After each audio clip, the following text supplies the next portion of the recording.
I have to say, if I wasn't already sort of leaning towards the PlayStation 5, this new announcement would definitely kind of put it over the edge. I mean, I'm not discounting the Xbox Scarlet completely.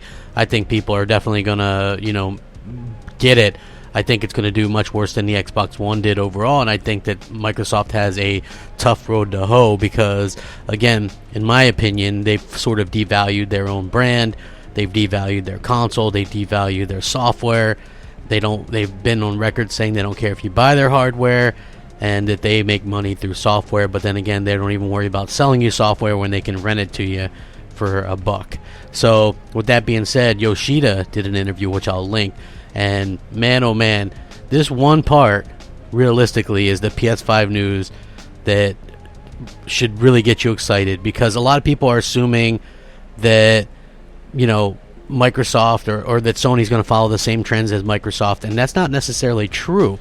They can do things like expand and try certain multiplayer games on PC as well, but now we get a clearer picture as to what their end goal is for that. And speaking exclusively in this interview, Yoshida says, and I quote, "We're trying out how to interact with the PC market in order to get new fans. However, the role of the first party like us is based on the creation of hit titles for our own hardware."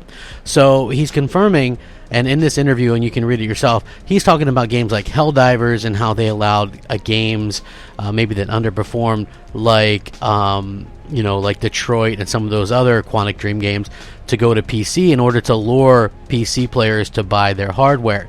And that's a really good strategy, right? So he reiterates, just like Sean Layden did, that exclusive games are non-negotiable on their platform, and I think that's something that PlayStation fans can respect, and that's why PlayStation fans are so loyal, right? Like, I used to wonder earlier in this generation, why did so many Xbox 360 fans just abandon the Xbox brand and go to and go to PlayStation 4, right? Why did that happen?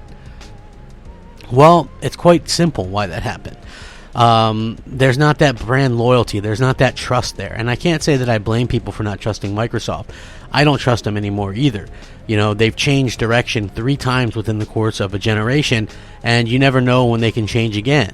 So you might go, oh, well, you love the strategy they're doing now. That's not a guarantee that they're going to be doing that 3 years from now.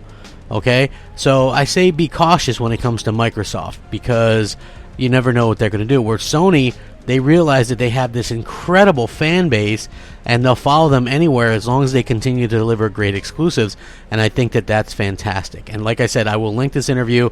This, to me, just reiterates why Sony's going to continue to win, because they make their hardware relevant. People have to buy their hardware to play their software, and that's what it's all about. Microsoft has kind of devalued their stuff, and this Gears 5 numbers go on to prove that, you know what I mean?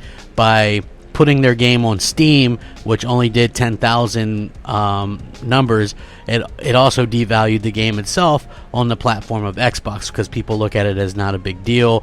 Exclusives tend to shine, and Microsoft doesn't get it. I still don't understand why they don't get it, but they still fail to get it. Let me know what you think. Rate, comment, subscribe. Thank you very much. Rack 'em up. Crapgamer out.